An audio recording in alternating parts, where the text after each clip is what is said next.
I'm in search of conversation guests. If you are interested or know someone that might be interested, please contact me directly. Thank you.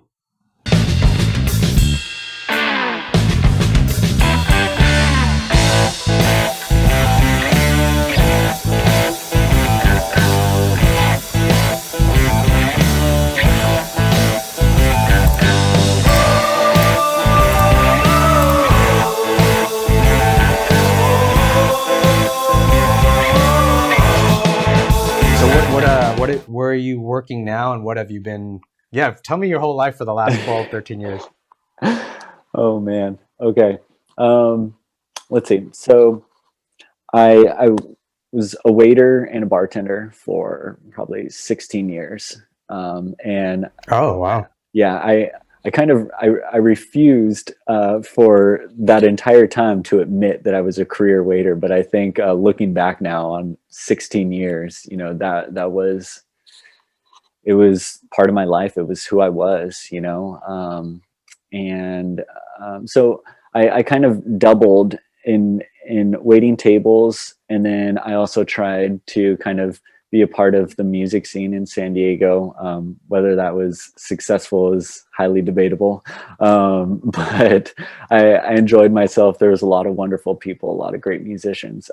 So I helped drive some tour vans and sell T-shirts. You know, I played drums with friends. I threw a few concerts in San Diego, or kind of like I would kind of find musicians who were trying to find shows. I'd link them with other musicians and kind of like help them on their journey. And then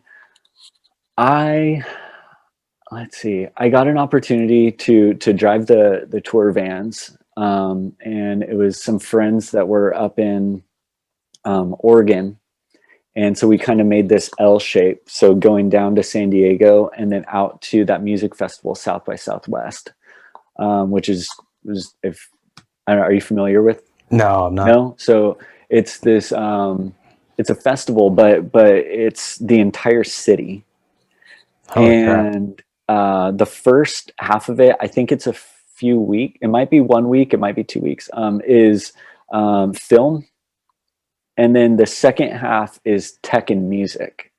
So they have, you know, tech companies come out, they set up booths or like little tents or little activities or food carts all around the city. And they'll say, you know, there's like a posting board online that'll say like free hot dogs at 6th and whatever. And so everybody goes to that area. You wait in line, you download their app, you get in, and like that's where everybody's hanging out for the night, you know. And then at the same time, throughout all the restaurants and stuff, there will be free concerts playing. And then you can also buy a pass to go to like the big stages where you know all the big named acts are at. But it's just a wonderful time. So I had an opportunity to do that. I think it was 3 weeks to go on that little adventure. And then I had a friend doing research in Uganda. And so they were like, well, why don't you come out here and just hang out for a few weeks? And I was like, oh yeah, I'm just going to go out there. And then you know, I did it. Yeah. Tell me about that. Uganda. Holy crap. So yeah, that was an eye opener. So I went out there, I flew into Entebbe, which is the major airport, and city, and then rode into Kampala, which is kind of the I think major city out there. And, stayed there for a few nights, went out to dinners and kind of walked around the city. And then we went to, it's called Merchant Falls. It's like a safari for, I forget if it was like, it wasn't more than a week. I think it was like three or 4 days. And you basically travel around in this little caravan with other random tourists, and they take you out into the wilderness, and you like stay in these little campsites, and then you venture around for the day. They're the scariest moment. They tell you, like, if you have to use the restroom, you need to bring a flashlight. And they're like, where you're less than a mile off the Nile River, and hippos are known to just walk through the campsites. And they're like, if you don't have a flashlight, you could bump into one. It was just the most terrifying thought. So anyways, yeah, that was really cool. They had like you're in these like old like Mitsubishi family minivans, and they had like a sky roof that you could stand up on the back seats and like actually have like half your body out and just like hang out and just like take everything in. It was amazing. And then after that, my friend had a day job, and so they're like, I can't like take you around everywhere. So how about we get you linked up with a school, which was very foreign to me, because at this point I hadn't gone back to school. I hadn't really thought much about school. All I'd known was like waiting tables, bartending, and the music scene.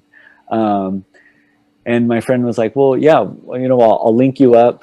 And, it's a really great project that they're doing at this school. And this is in San Diego or Uganda? Oh, sorry, in Uganda. So, yeah. How long ago was this? It was probably 7 years ago.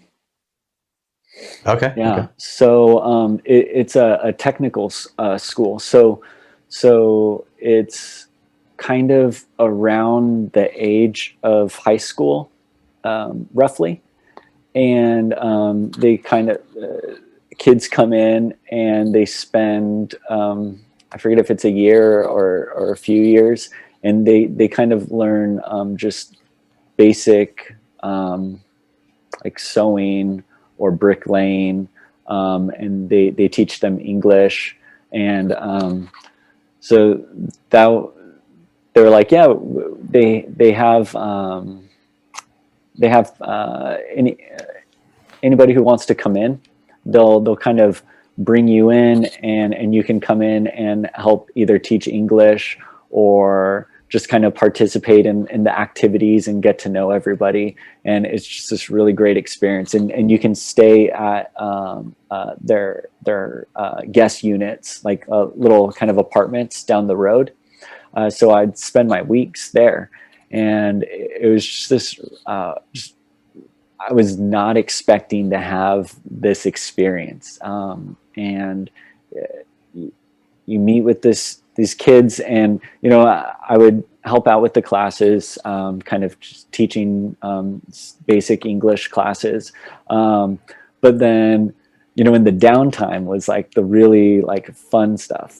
So like during recess or between classes, I'd end up like having these connections with some of the students where like I would give them my iPod at the time, and like just going through the music with them and just like having them hear stuff, or like them like talking about what they like and what they don't like, or one time we like took my the camera on my phone and just like they wanted to like go around the entire facility and take pictures.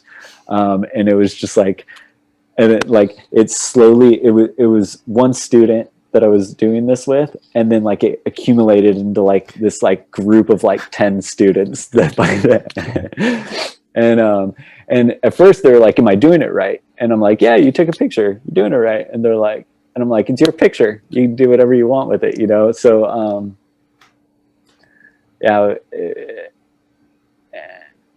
it was just a really good time connecting with these students.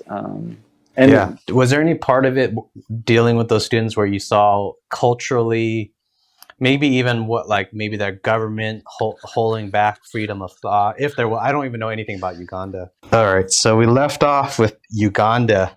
Yeah, You're I did showing the. have. Sorry, I Go was ahead. gonna No, say I go ahead. I I did have kind of one more thing about the school that I like really is kind of stuck with me after thinking for a moment.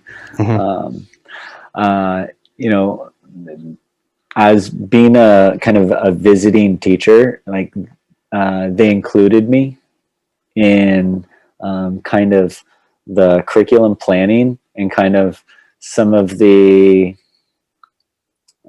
school, like the rules and like how the school should run, Mm-hmm. and kind of ideas for future plans, and just kind of being able to sit in on these meetings and kind of contribute just some ideas here and there about kind of my ideas of from an outsider's perspective how things could possibly run smoother, or ideas for improvements, and coming from a background of restaurants and music, that was kind of my first professional space provided to me where I was able to give input um, in that has impact on students and teachers, and that whole world. And I really liked it. It was really an enjoyable experience and kind of stuck with me, although I didn't act on that for a very long time. Not until probably 3 years later, Oh, but okay. it was a little seed planted that stuck with me. Um, What was the 3 years later thing, or the three? yeah, so I think I was in Uganda when I was 26, and then long story short, I came back, I got bored of San Diego, and I was like, within 3 weeks, I had moved to San Francisco, and I was like, I'm going to do it up here. And then little did I know I had like no experience, no schooling, no like career outside of waiting tables, and finding a job that was a livable wage up there was just insane. I got a job bartending on the ferry boats, which was just really cool. And I ended up finding a really great living situation in East Bay at relatively cheap rent. And then my close friend who was really sick and living in the desert, he, things weren't going so great for him. And I wasn't doing much in the Bay other than kind of just like living, getting by. So I said, how would you feel if I move out there with you? Right. So I basically just like picked up everything and moved out to the desert with like $150 and a full tank of gas. No game plan, nothing. Just moved out there to live with my buddy, be close with him, be around him. It was good. It was kind of a stupid decision looking back on it, right? Like Yeah. like me now thinking like, oh, I'm just going to move to a different city with like no money, no backup plan, no real game plan for anything. Not the smartest idea, but I got there. I eventually got a job, got an apartment, and kind of like tried to almost get back into like where I was, like having friends, going out to restaurants, having a social life, trying to like get a music thing started. And it just didn't. It didn't come together. And it was kind of like a very low point in my life. I was like away from, while I was close with my best friend, I was away from a lot of my other friends and my like musical outlets that I feel were like healthier and stuff. And it was just a very odd time for me. And I had a roommate at the time who was like, "You've talked about school multiple times. You need to just do it. Just sign up." And he just like pushed me. And I was like thinking, all right, almost like how you would imagine someone would just kind of take a class at a community college just for like oh, I'm going to take a pottery class, or, you know, something like fun. I was like, yeah, I'm just, you know, I'll go there and take a class. You know, I'll give it a try. And I got there, and it was enjoyable. And I like really liked it. You know, I was 29. It was just, it was different. Because I had tried to go to community college when I was 18, right out of high school. And it was, I was just looking for every possible way to get out. Like, how can I ditch this class? You know, and eventually it was, my car got stolen, and all my books were in it. Like almost $500 worth of books were stolen. And I was like, Mom, books are It's a sign. It's a sign. I'm not doing it. I'm not going back. You know, I was on academic probation. You know, it was like, just did not want to be there. So I just didn't have a good experience. And then, so I came back this second time around, and I had a professor from, you know, I was in the middle of Coachella Valley, and I'm just like, oh, I'm just going to take a class at the community college, right? I had this just like amazing professor. He worked for the Department of Defense. He was like on an advisory team with one of the presidents.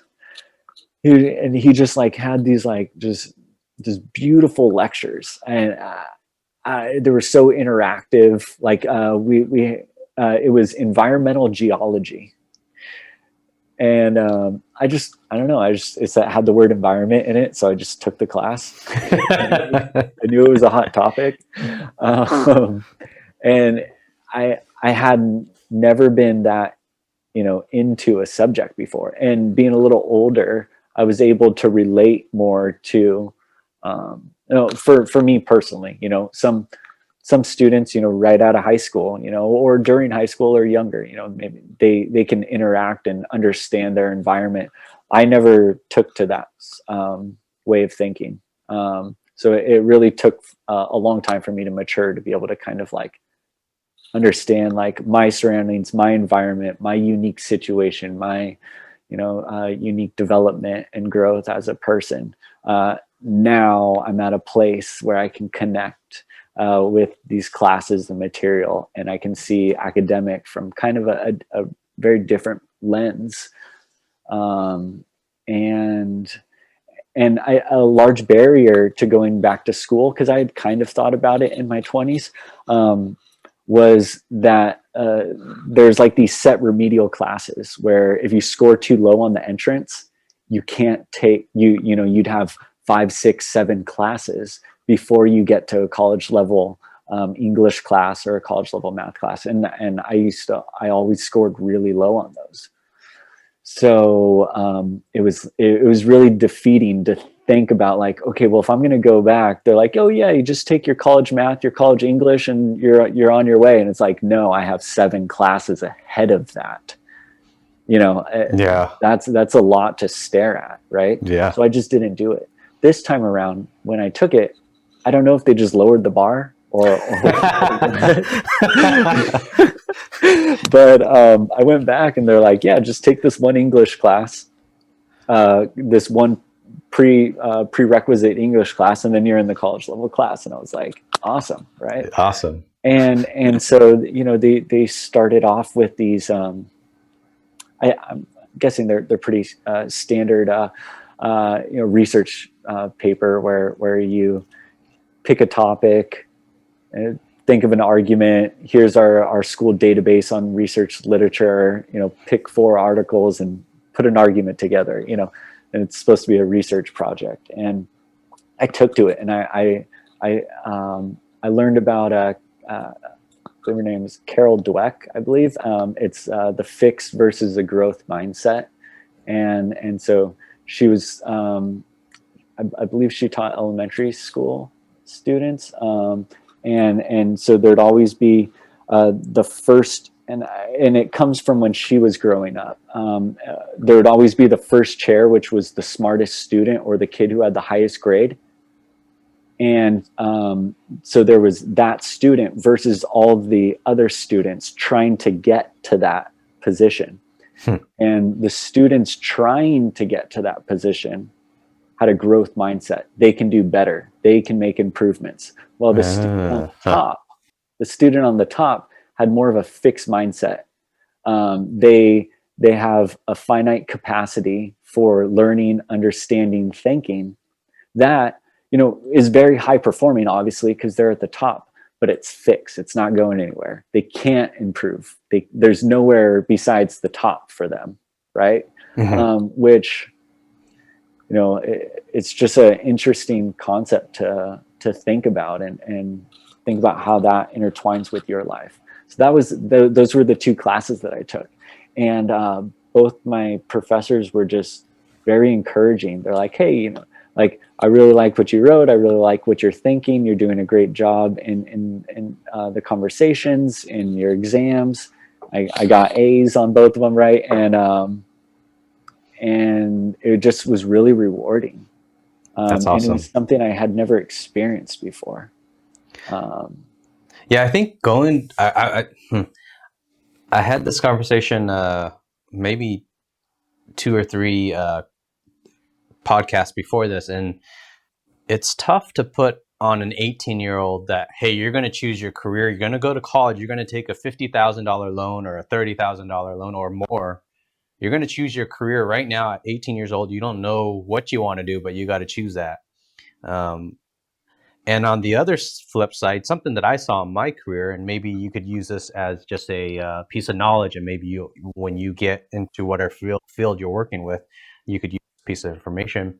I feel that once I got older, and even with some extra gray hairs, like, I was able to try to show my age, and people seem to slightly respect me more, which is stupid. I think people should be respected on the things that they say and the things that they do, not the way they look.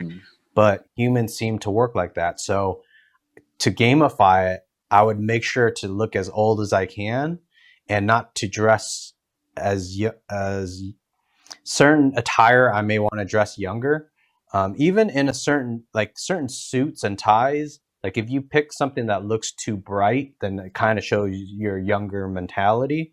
So I try to dress up in a way that made me look as old as I was comfortable looking. Yeah. And I would try to make it a point to talk about my age during the interview, not like make a huge point out of it, but try to make a couple points just so they know how old I am. Yeah. I think what I'm connecting that with, I wish I would have known that maybe in my late 20s and early 30s, where I would have maybe tried to play those angles a little bit more. So even if you happen to get out, because you said you started at 29, so do you think you'll be done with college when 32, 33? It's looking more like 40. What? How come? I'm 34 now. And I thought you were younger. Sorry. Yeah.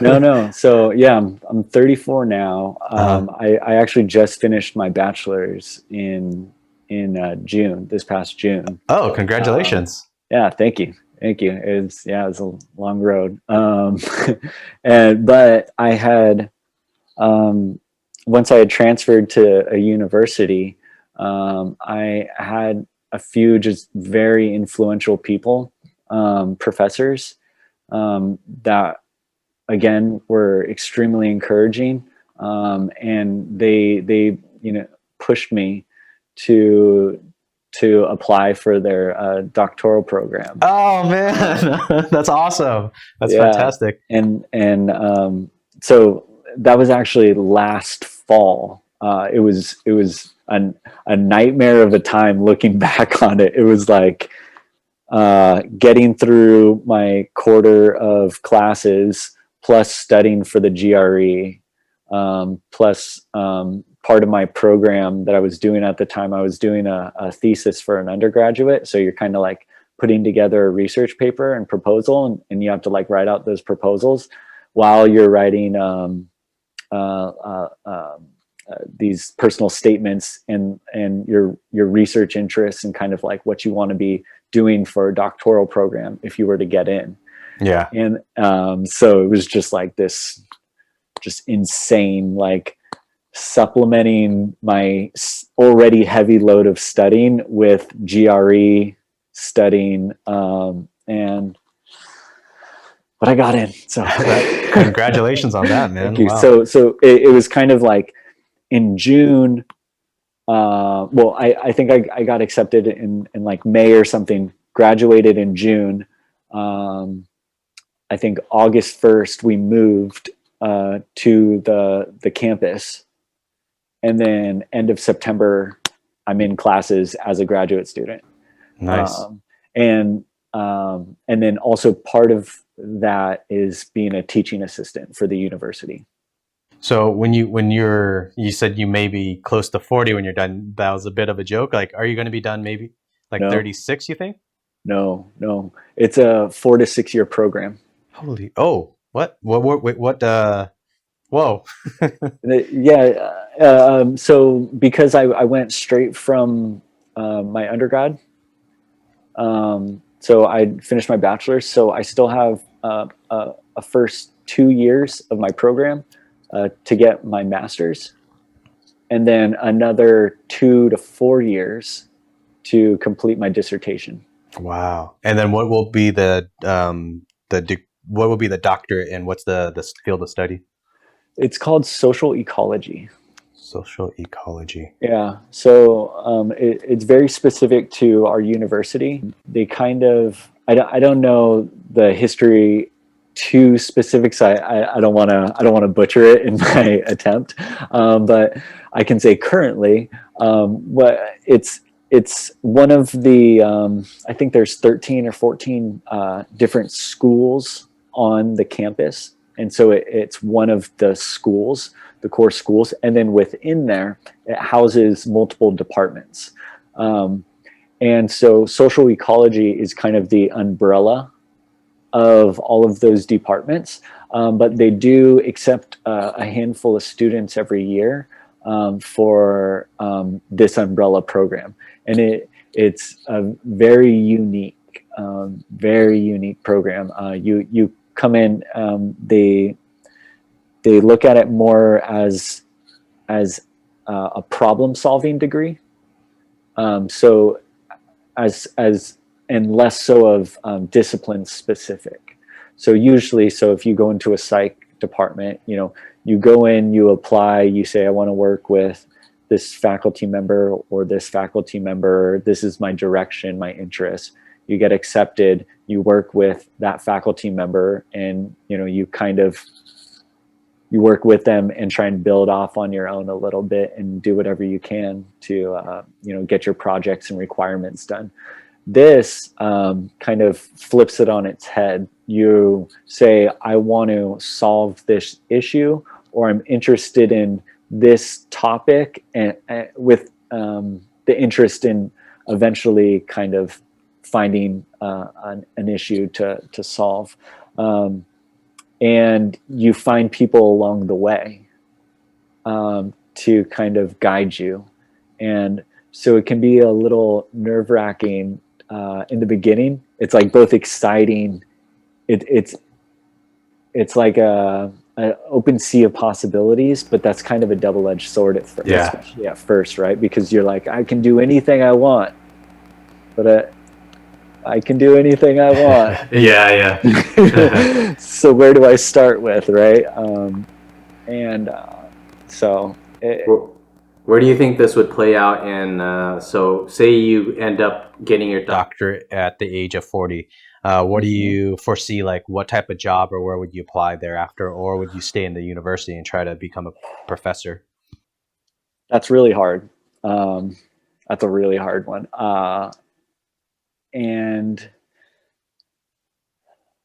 I would very much like to do some sort of industry position. I've just always liked that business aspect, but with some angle that involves education potentially, and whether, because I do have my background's in psych, So I do tend to kind of have a psych push in everything that I've kind of been starting to put together. So if I can kind of take an angle like that within some sort of education, there's a large push right now to help kids from underrepresented communities, get them into STEM fields, and kind of give them the same chances, or at least more of a fighting chance. And I think that's wonderful, and I'd love to be a part of it. And I've found a few opportunities right now where that's kind of starting to materialize. So that's kind of the direction I'm headed. So that's interesting on two fronts, partially because, helping these kids, but also the route that a lot of them are taking involves apps, and whether it's software or like program, whether it's programs or brain training apps, and kind of utilizing these math and science focused software and brain training apps to help these students. So you can kind of run with that technology side of things, right? And see where that takes you in industry. So that's really exciting to me. But at the same time, the teaching assistantship, that which was very difficult to start out with, to go from, in June I was an undergrad, in September I am considered part of the teaching team, almost an authoritative, or at least someone who knows what's going on and in the classroom, and that has been really rewarding. It was very hard at first to kind of because you have to be really careful about what you're talking about. You have to be inclusive.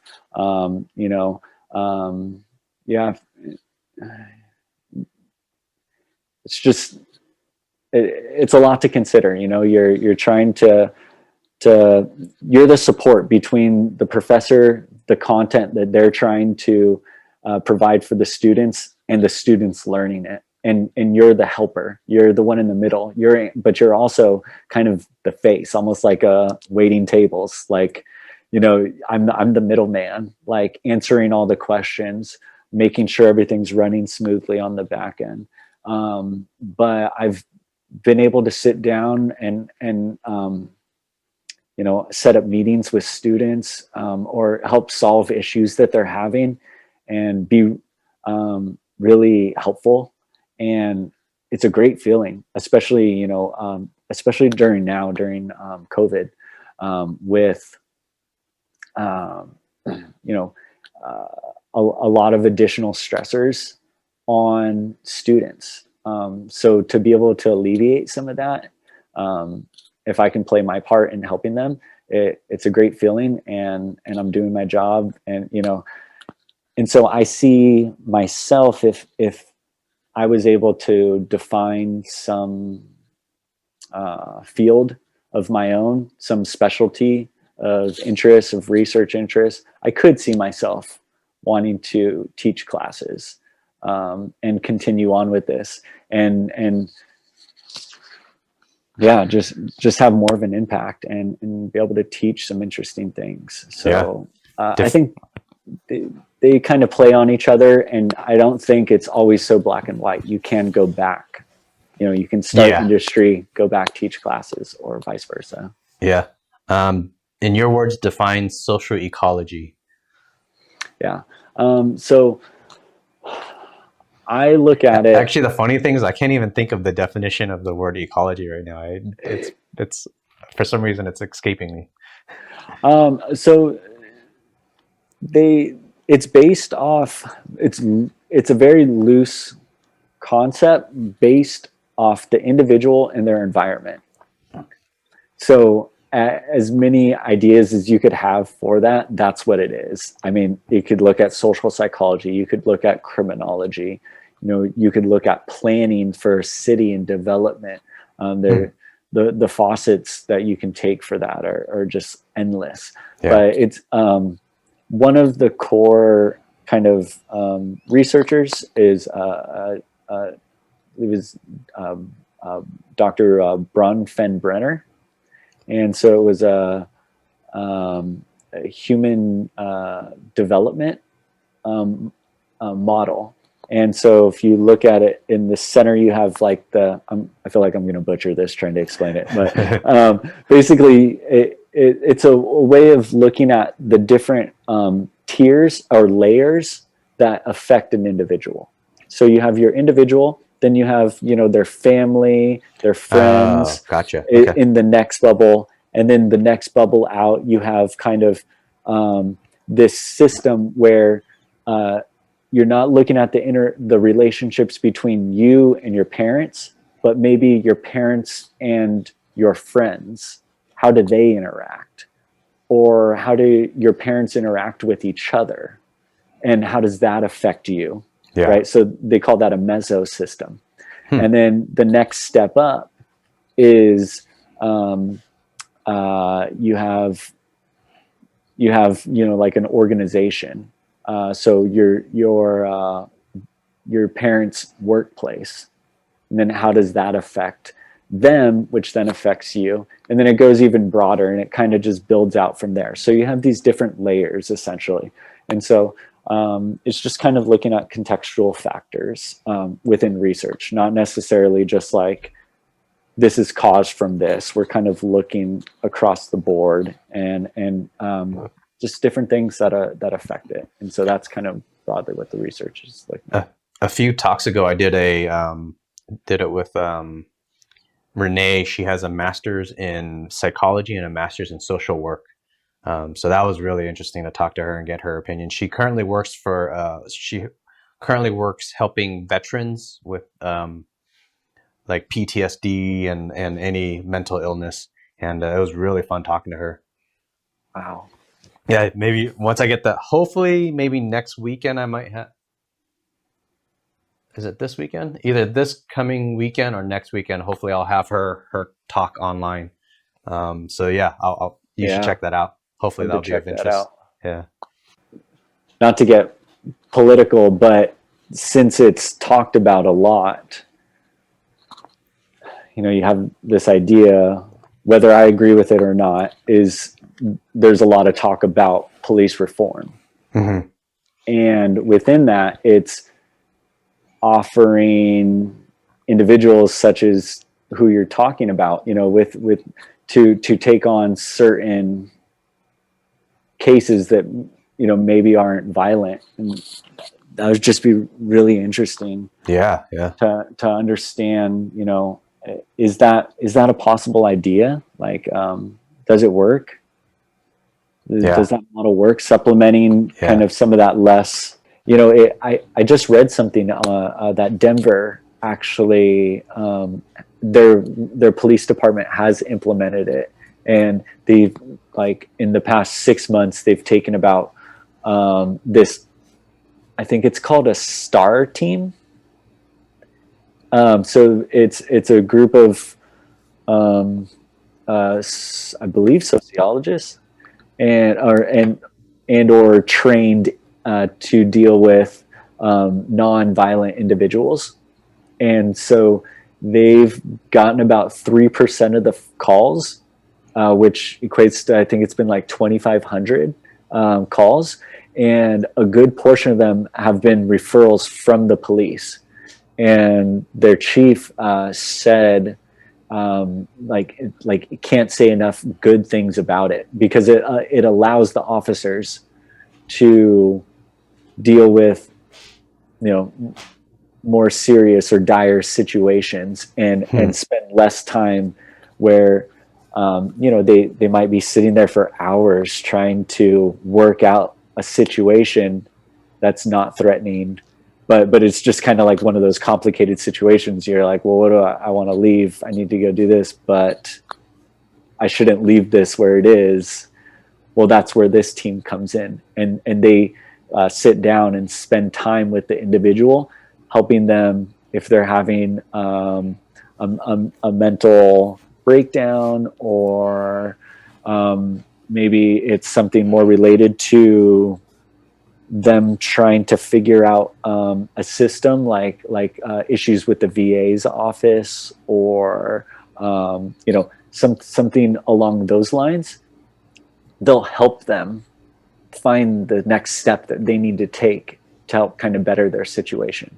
Yeah. And so, but that takes time, right? And so a police officer doesn't have that time, or they're forced to carve that time out of their day. But I mean, the demands on them are, extreme. I couldn't only imagine.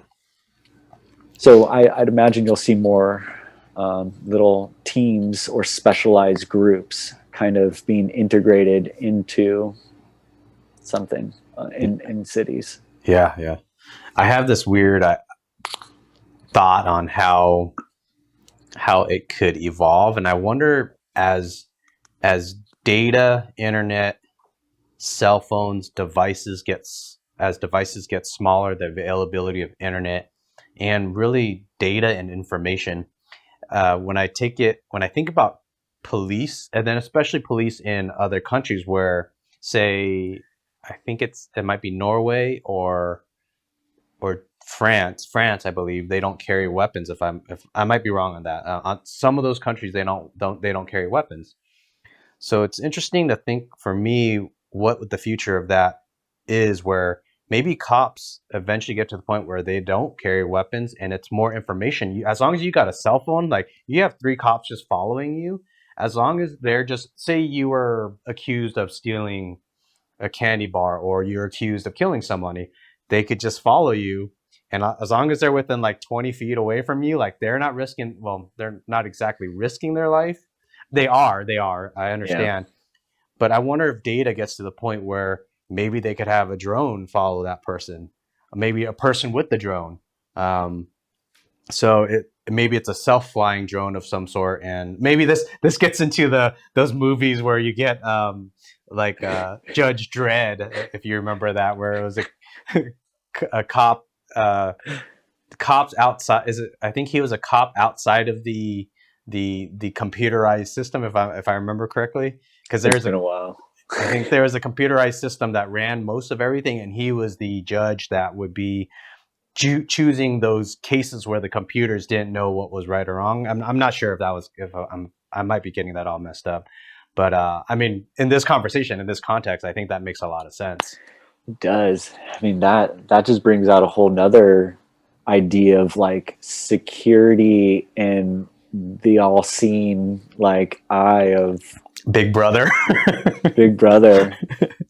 That's just a whole, I mean, because if you're going to have drones and being able to detect it, then you're in that next level, which who knows, maybe it's already around. Yeah. Well, or it doesn't seem too far-fetched nowadays. I mean, it doesn't.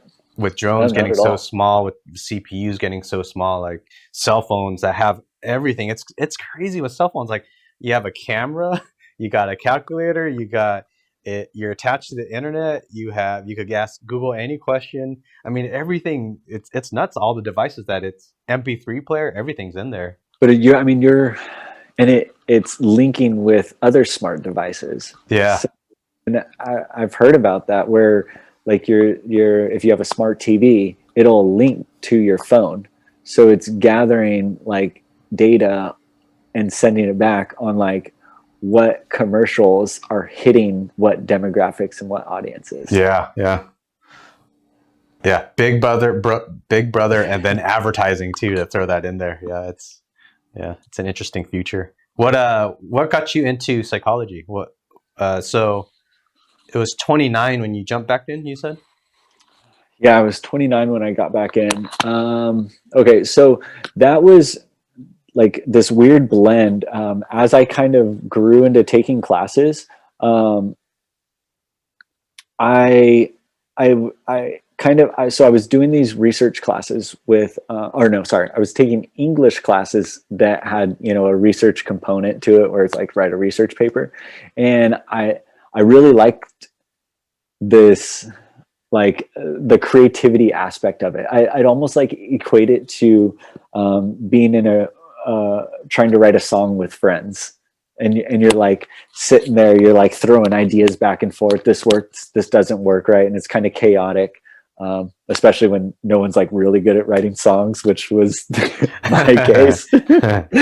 And so I was like, I really liked this aspect where I would just like put my computer down and I'd be like pacing back and forth. I'd write a sentence and I'd just like piece together these ideas and work with the theories that I was being presented and kind of like try to put my own twist on it or link things that maybe hadn't been linked before. And I just found like this really creative, enjoyable outlet in it. And I really liked the product that came with it. I was like really proud of it. And it was like my first time, you know, feeling that. And then on the other side of this, I also started taking math classes, and I started out at like intermediate algebra. That's what I tested into. And I did really well in it. And I forgot that when I was a kid, I was actually pretty strong at math, but my English and reading and writing, where I scored so low on that they would, teachers would kind of keep me in the lower like learning groups. So I never got to kind of like take advantage of my math interests. And then I think by the time high school came, I was so defeated that I just threw out my interest in school altogether. Right. So then I came back and I was like, oh, I like math and I'm kind of good at it. It's fun. And so I was running with that idea. So I took intermediate algebra over the summer. I took trig and I loved it. And then I did like pre-calculus and calculus. So while I'm doing that, I'm kind of learning these more like technical aspects of the learning coin, I guess, and learning like the research side of things. And, you know, because they're kind of queuing in like different problem solving ideas that link in like, chemistry or bio components or something from the STEM world.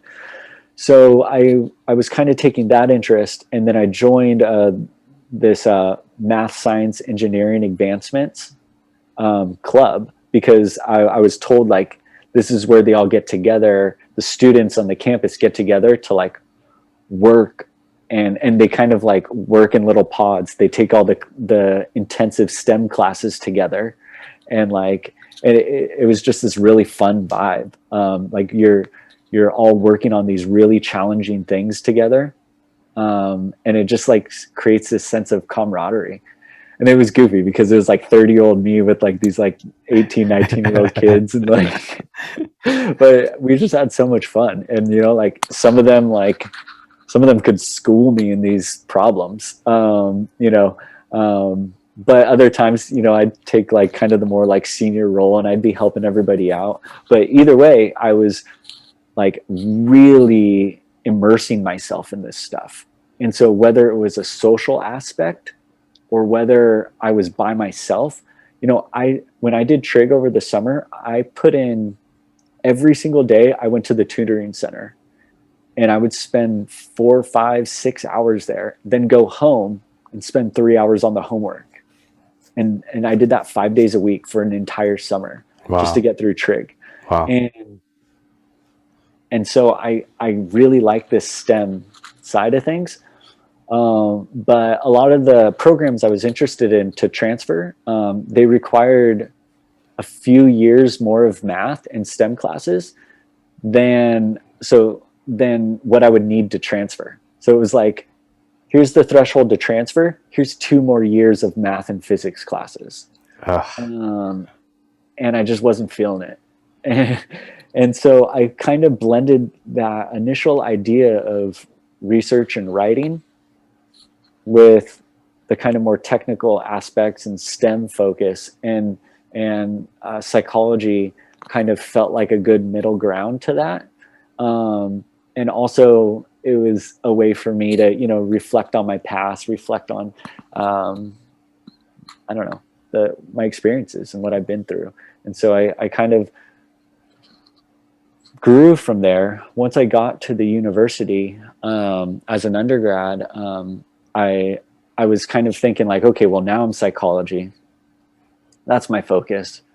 But where do I go from here? Because a bachelor's with psychology, it's not much. Yeah, you know? actually, that was exactly the Renee when I talked to her a couple conversations ago, and she said with her, even her master's, she can't do anything with her master's. You got to get a PhD with psychology. Yeah, I mean, there's different routes there, and there are master's routes for psychology that you can have an amazing career from. But those are specific. So you have like marriage and family counseling, something like those lines. I know a handful of people who have great careers doing that specific, but you have to specifically do that master. If you just do a master in psychology, is not really too much for it, because that's usually just setting you up to go to a PhD program. Yeah. So that's kind of where I was. I was like, what do I do with this? You know, where do I go from next year when I graduate, or 2 years out from when I graduate? So I'm like you said, like when you were 18, you're like, I got to lock this down. What does my future behold? Well, I got to pick a path and run with it. And that's what I ultimately found was actually successful for me, was picking a path, because the only thing worse than picking the wrong path is not picking a path. Yeah. That's what I did initially for 10, 11 years. I didn't pick anything. So I ended up doing nothing. And so reflecting on that, I just said, I was like, okay, well, I'm just going to come up with some ideas and reason through this, and I'll just pick it and whatever, right? I'll just roll with it and see what happens. And so I was like, a lot of this psychological disorders, and they're intense, and a little too intense for me sometimes. Very mild one. It's interesting from afar, but I don't think I have the capacity mentally, emotionally, to face those issues that individuals face that have those problems. And so the other side of it was industrial, so I'm not sure if you're familiar with it, industrial organizational psychology. And so that is kind of the alternate route. It's the business psychology, right? And so I was like, yeah, we'll do that. And what goes along in that route is more so what HR does, but you're not someone who's actually working as kind of a frontline representative for HR.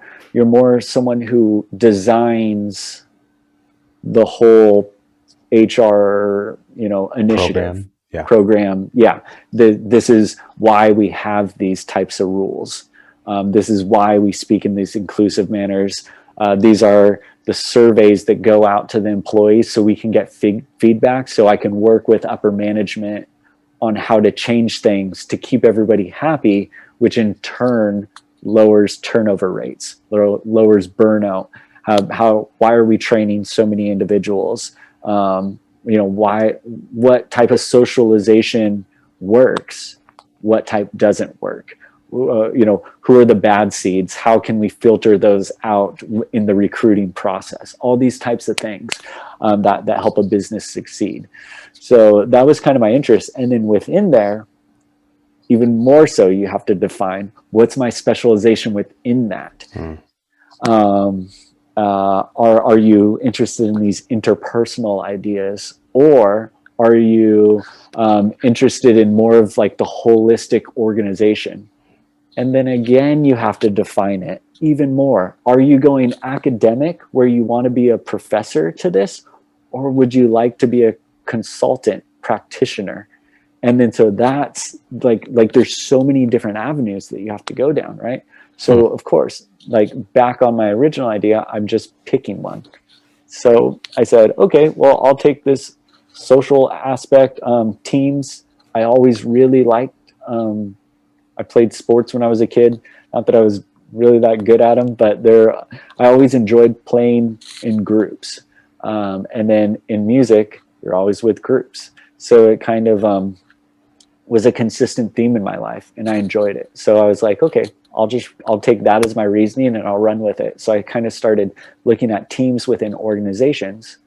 And then I met a faculty member on our campus that worked.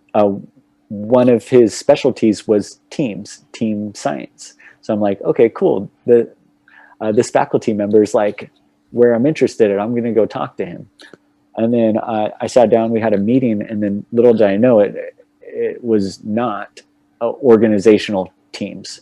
It was academic teams, which I had never really heard of because, from community college and just starting undergrad, I don't know anything about research. I haven't touched that.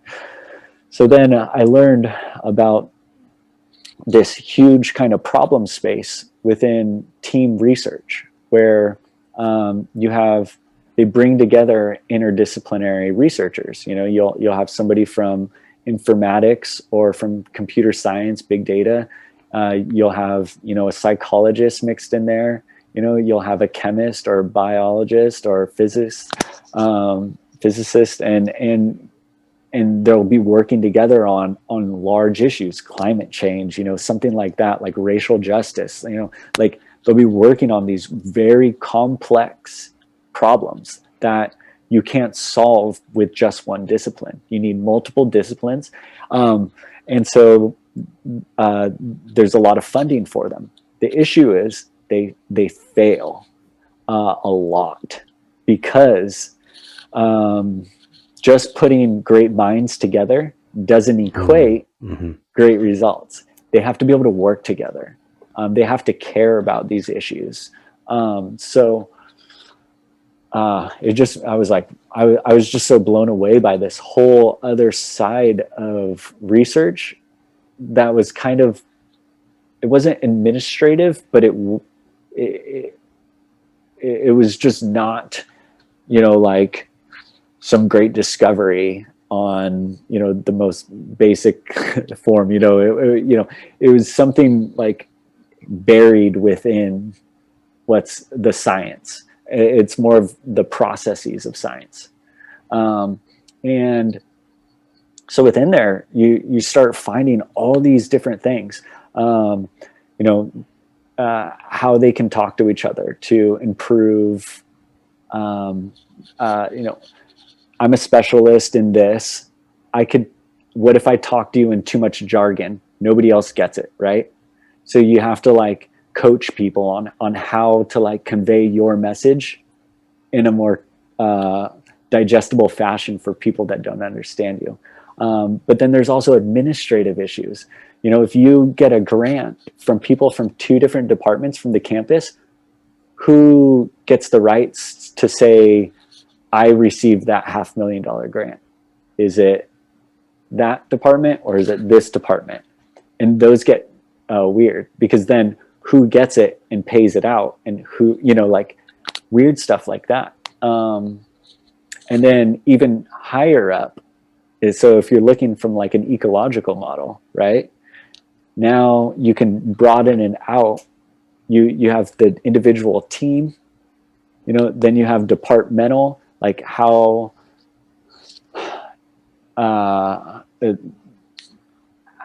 does an individual join a team outside of their department but still get credit for it?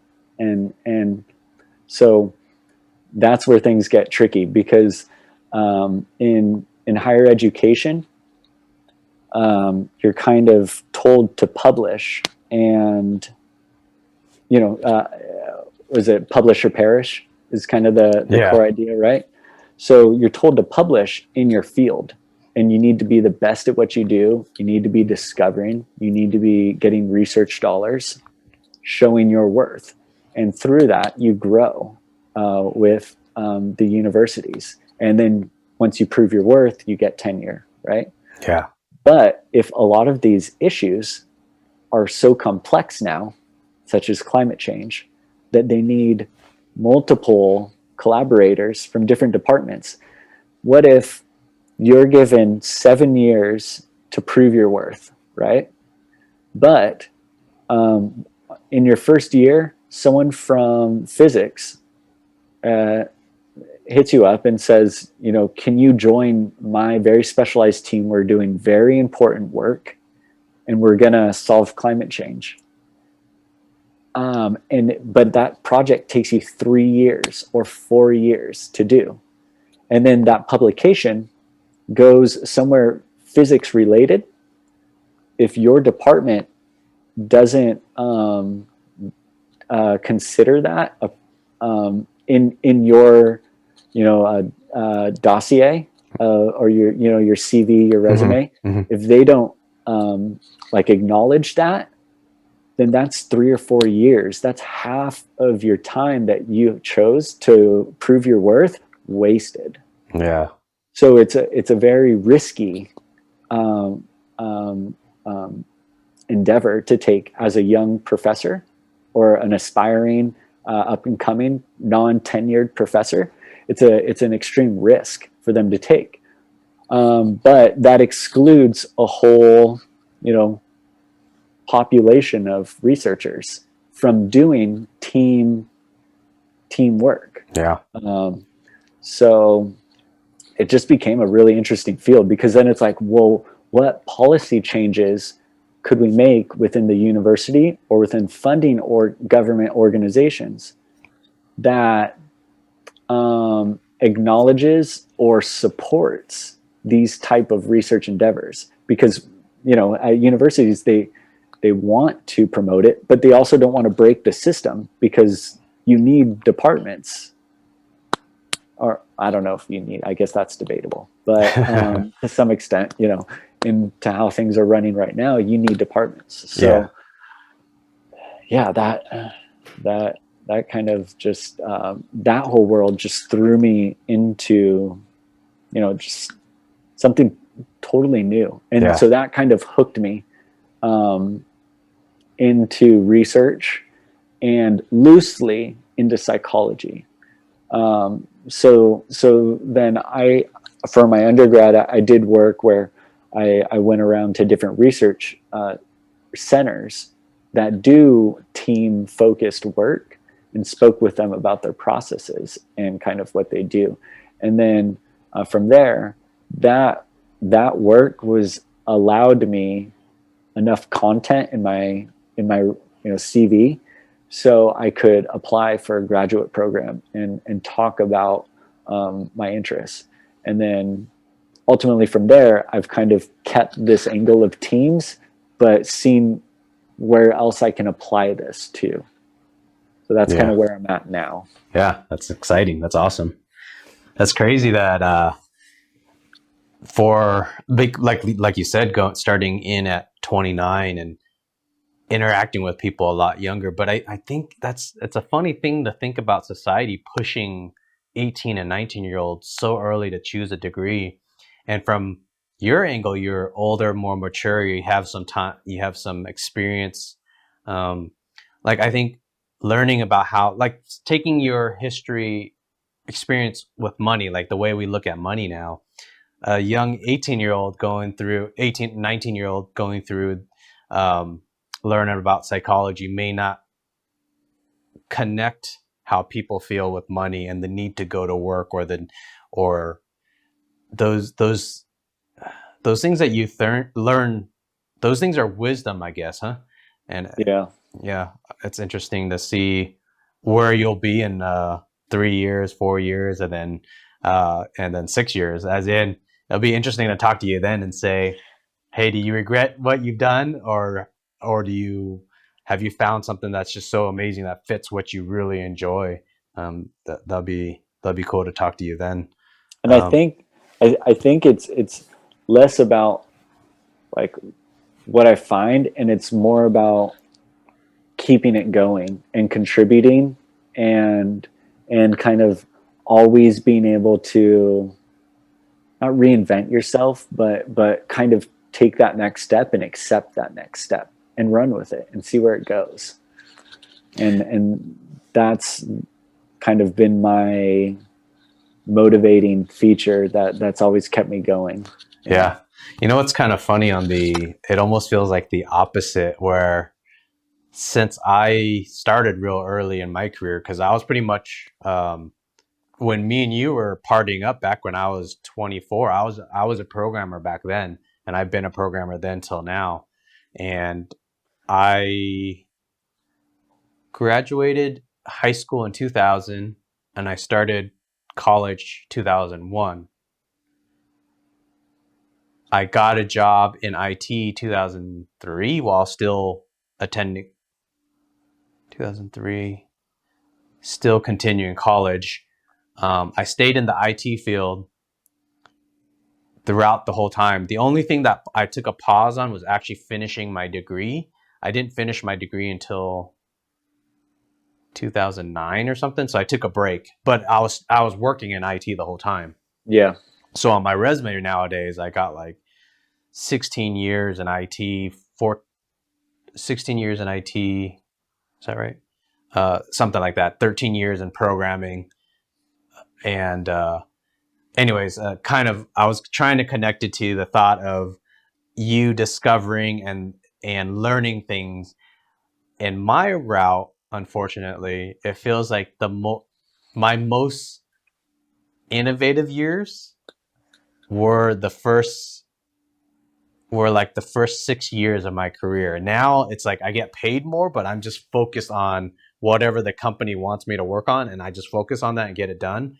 But it feels at times less romantic. Yes, it does.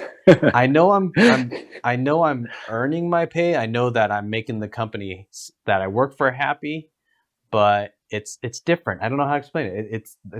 It's less rewarding. The paycheck is more, but the emotional connection with creating something new seems to not really be there. Sort of. It's Now, odd. what sort of venture, if it was in the programming realm, what sort of venture would be interesting, exciting? Like if you could say it was let's talk a team. What if it was a team? What team would be like? It's easy. I would either go AI or blockchain. Those are the two. I would What's do blockchain? blockchain like Bitcoin.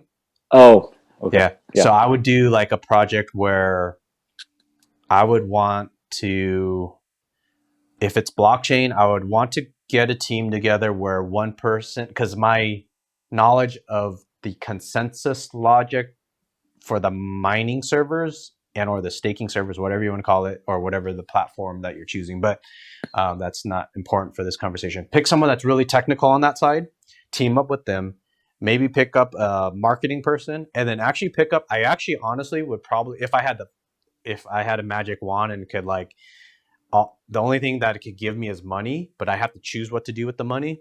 So that magic wand, I would create money for the blockchain like programmer, a blockchain marketing person, and then actually probably an economics professor or background, and then a philosophy and or psychology, and try to connect this whole thing. And how do you create a blockchain that's fit for a community? Literally, I would want to build something that can run a sustainable village. I think that would be the best thing, like from the ground up, psychologically,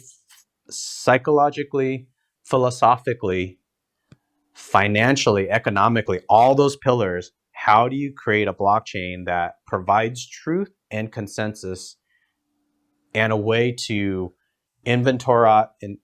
for inventory of resources and money, and how do you build a village that's sustainable? That's I think that would be like one of the coolest projects to do.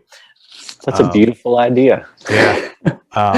These with AI, if I had a magic wand for money only, but I have to put it in something, AI, I would probably try to learn AI programming, get a team, and then I wouldn't even know where to start. Because there's self-driving cars. I like the.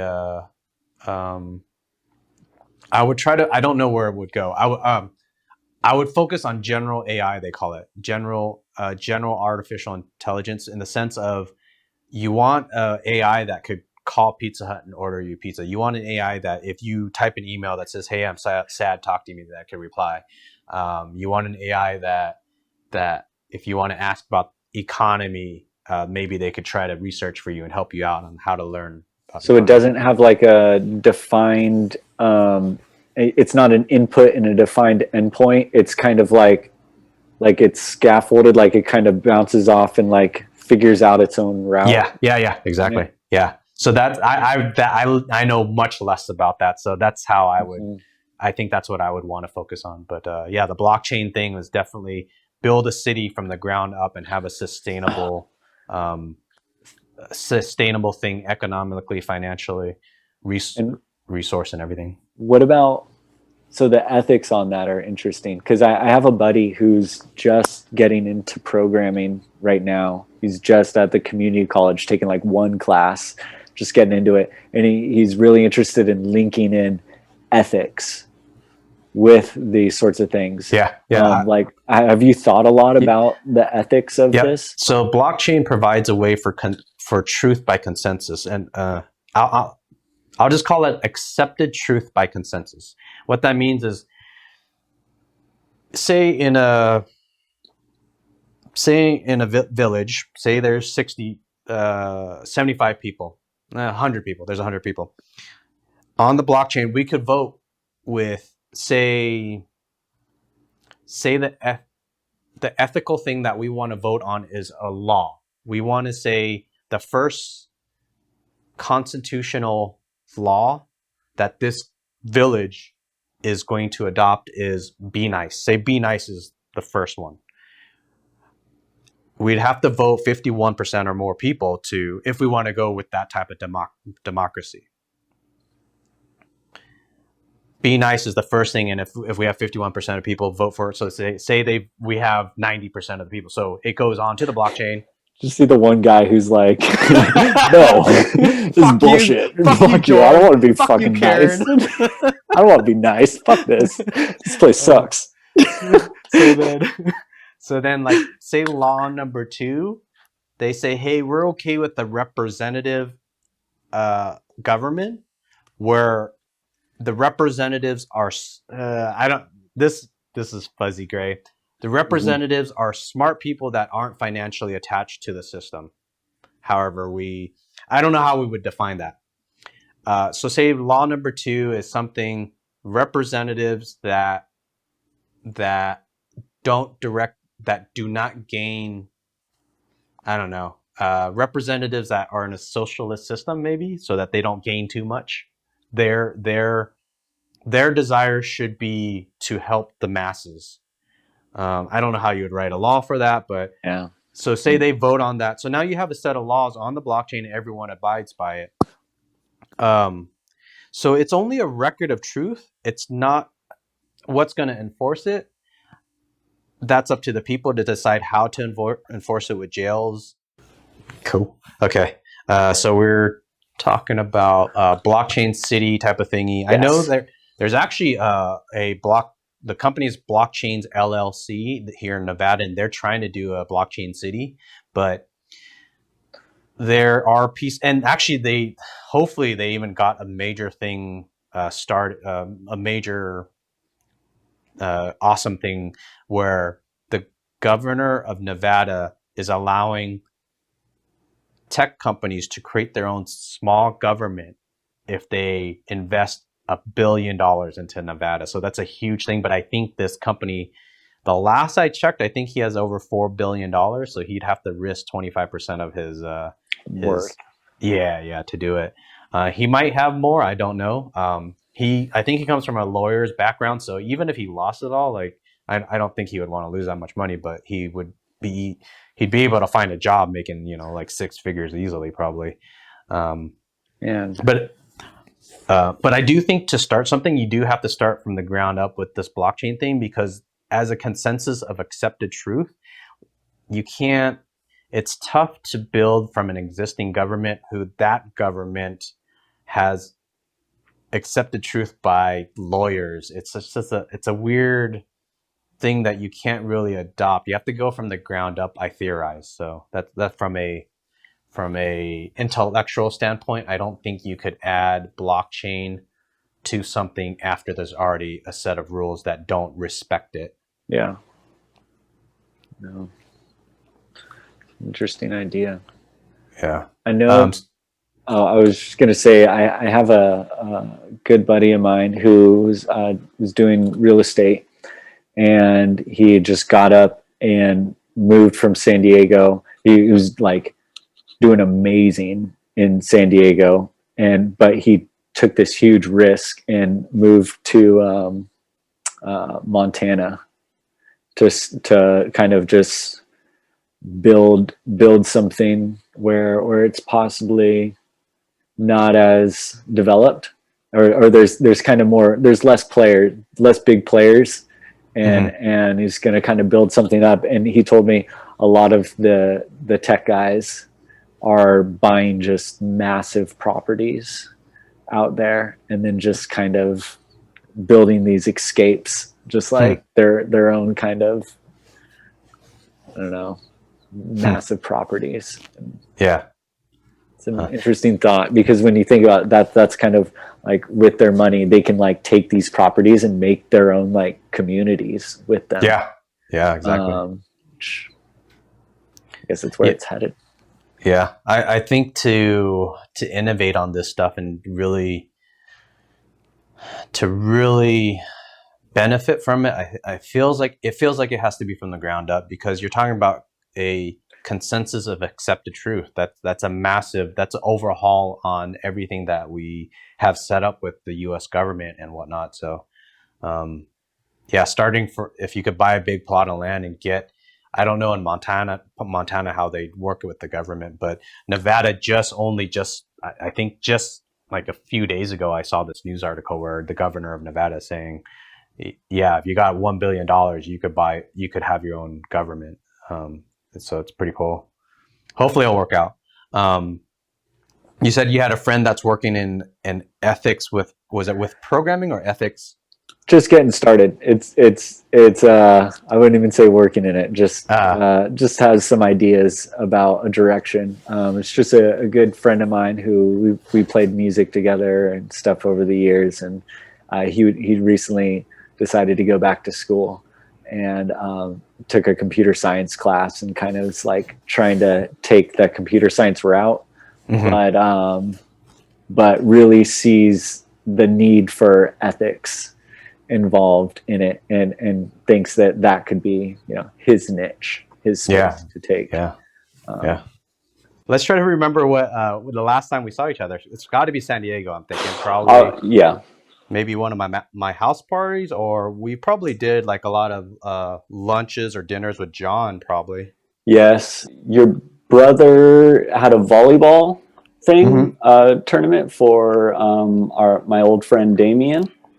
I don't know, maybe if you were there. That doesn't sound familiar, but I went to some of the volleyball games. I actually probably didn't go to much though, so maybe that wasn't it. That was a really fun group though. They were such like wonderful people that your brother was around. But my best guess would be house party. Yeah. You guys had just such a like lively, wonderful group of friends. Yeah. Do you remember when me and Minton moved to Mira Mesa? Wait, I think that was after. Yeah, that was afterwards. So we're in like that La Jolla Regents area at that house, but then we moved to Mira Mesa off of a street called Allen. Sounds familiar. I feel like was it before that UC house that you had a little place in? Yeah, that was also Mira Mesa. That was That in one Mira was, Mesa. yeah, A wow. little. So I Yeah, don't you remember. remember anything after the University City. You know, it's kind of funny. Do you happen to remember the little parties that we threw in the small place in Mira Mesa? That one was called that road was Corona Road, but we call it the Corona House. We'll call the other one the Fried Avenue House, and the other one the Golden House. But so the one in Mira Mesa, that small place. Do you remember the parties that we threw there? No, I was probably too young because John was taking me around. I was probably like 17, 18 when we would like hang out there. And Yeah, then like 18, 19 at your UC house. yeah. It's just wild to think about.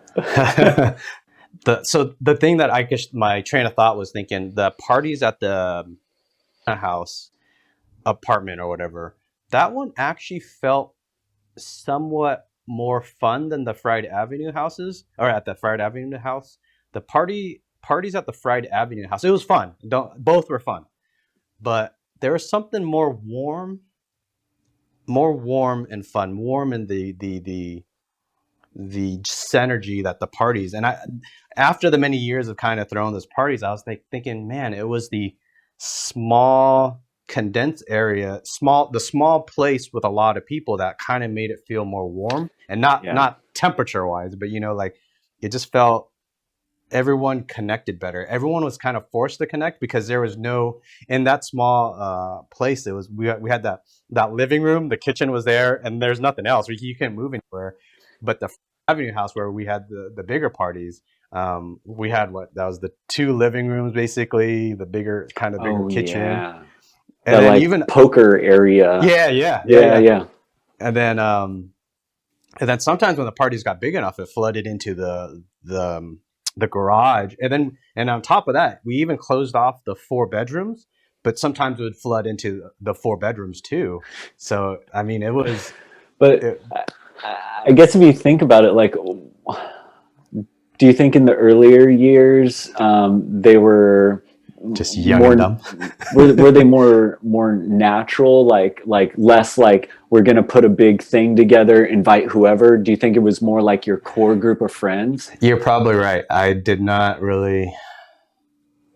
When like afterwards it was more like, we want to throw something, everybody put out feelers and try and like get something together, and Yeah, maybe just didn't have that camaraderie that you're used to. Yeah, I think you hit it right on the head. Back at the small place, that apartment, I think it was just by word of mouth. We just said invite your friends, but usually they only invite 1 or 2 friends, and they knew the place was small, so we only could jam pack it so much. But the Avenue place was so much bigger that it actually, I got to the point where I think my email, I want to say my email list was between 800 to 1,000 people, and That's it was so. insane. It was actually, I could actually start doing statistics. I could do big data gathering. Like literally, I got to the point where I knew where for every invite I sent, it was about a 1 to 4 ratio, because there's just natural like somebody can't make it because they got a wedding, or somebody can't make it because they got to go somewhere or do something. So it was down to a 25% ratio where I knew when I invited somebody, or when I do a mass 800 email, 200 people would show up. So that was the biggest party. Do you happen to remember that one at all? That was the one where I was like it was pretty fun, where throughout the night we had, I think, around 200 people, and at one point I think we had 100 people inside the house. It was like jam packed in the first family room, or whatever you want to call it. Then that poker room, that was jam packed. Like it felt like shoulder to shoulder. It wasn't quite shoulder to shoulder. Like you just had maybe a little bit of walkway in between each group, sort of. And that one was just fun. That was like one of the peaks for me to think like, whoa, we got 200 freaking people on one night. It was crazy. I just remember I was like John and I were like the little tykes, like hanging out with everybody, so like that's all I remember from it. I guess it's different when you're the one throwing the party. You like everyone that happened and where everything Yeah. was. You know, we Yeah. were just like the little guys. Like it's like, oh, it's John and his little buddy. Tell me, I mean, just tell me from your point of view, like any stories you remember, or kind of going. I mean, just being a part of that. What do you remember from it? I just remember the just it's it's been a while, but I Oh just yeah, yeah, remember, yeah, I really just, I remember the really fun, like card games everybody was going, you know, and like, Min had that just like beautiful table that he like handcrafted, yeah. and just kind of like that, like massive shelf of like drink selections. And that Yeah. was just like the pinnacle of like the house. Like everybody was in awe of it, you know? Um, It yeah. was like a full bar. We had, I think, if I remember, we had it was like three shelves, but kind of like probably like waist high, and then three shelves where it's just full of all different alcohols, and yeah, we were able to mix every and actually, do you happen to remember me and Emmett went to bartending school for? Yeah, you did, didn't you? Was is are those like, was that like an official school, or was it like a like kind of a one So off? Like, it's they called themselves a school, but I would say it was just a company that tried to focus on really teaching you the basics, and I think they did a fantastic job just telling hmm you. It really broke down to the drinks are just simply you're going to have around 1 to 2 ounces of alcohol. You're going to have about 4 to 6 ounces of mixer, so whether it be orange filler. juice, Coke, Yeah. or whatever, and then your ice. But and then they would train you. Okay, like these alcohols mixed with sweets, these alcohols mixed with sour, these alcohols mixed with Coca-Cola. So it was it was also cool to get your hand. They had bottles with like say it was a Jack Daniel's bottle, but then they would just fill it up with brown water just so hmm that we could train the like Feel the pouring really weight. quick. Yeah, feel the weight, Yeah. pour it real quick, and also like the amount of time, how much like we also tried to train like you want to pour a 2 ounce like without the measuring cup. So like you try to pour it and then just remember how long You it have took. that count. Yeah, Yeah. exactly. Yeah. So the garnishes, but Why'd you guys do that? Was like what like did you want to actually like get a or bar job, or actually yes. Both of us wanted to. Both of us had full-time jobs at the time, and I think both, especially Emmett, he was really sick of his job. He got a degree in accounting, and then he's like doing accounting because he knew it would just make some okay money. I'm guessing you're saying though, it went from red, yellow to white, so that's good now. yeah, we're good. Okay.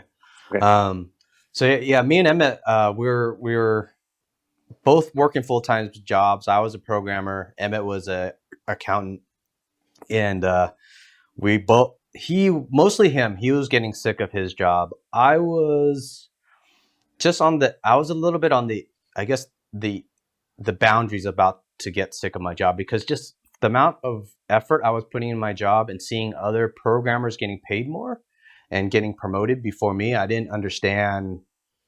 Uh, Looking back, I mean, people could say that I'm being sensitive on this, and some people would agree with me. Close friends that understand the situation, I would say that maybe being a short Asian guy um, in a certain workplace and certain people have like they look at me and it was. I wouldn't say it's racism. I think there's a subconscious thing on how people treat a tall person and a short person, and it's Oh, very it definitely is. yeah, yeah. So that's what I was starting to see then, but I didn't realize it. So I was kind of get sick of it. So I did the bartending thing with Emmett. Emmett wanted to get accounting. He hated accounting. So we took that 6 week course, I think, and then we used that for the parties.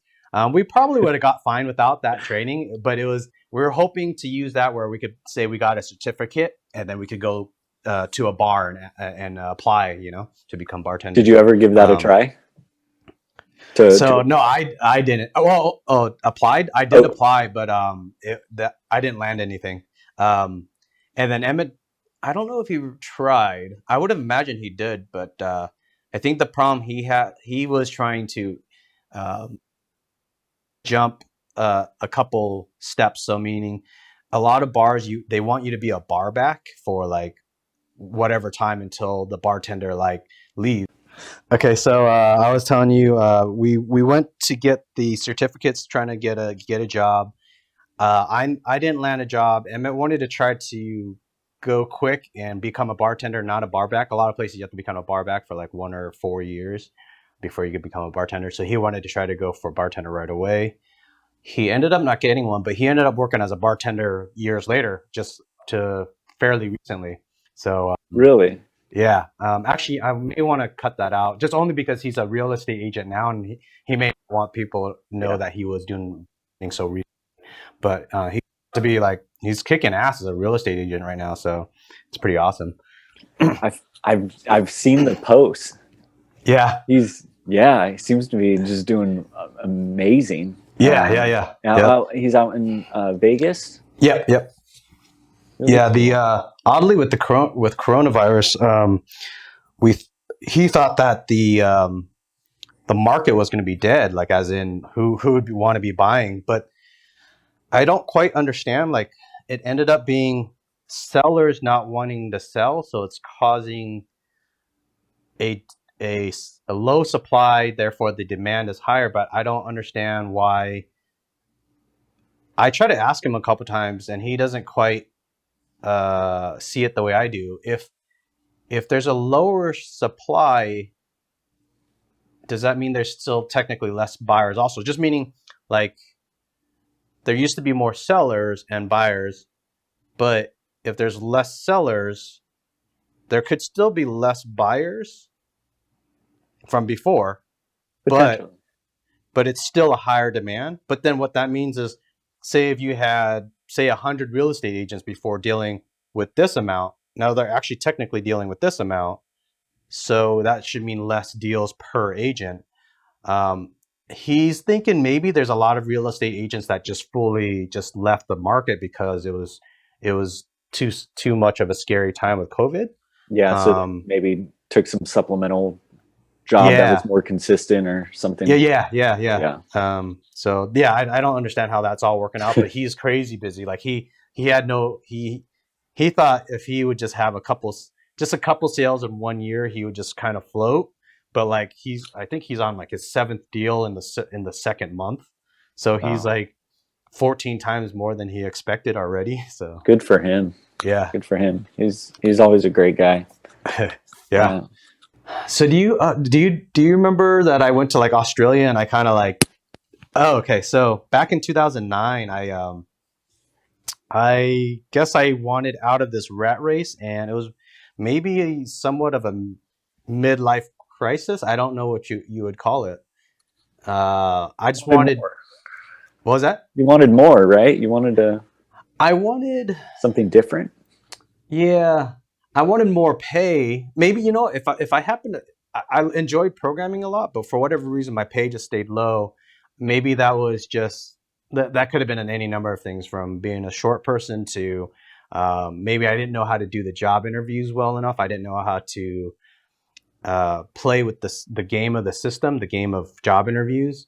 Mhm. Um, yeah, every job interview, it looking back, there's a bit of the game I wish I knew that was, I don't know, maybe part of just growing up.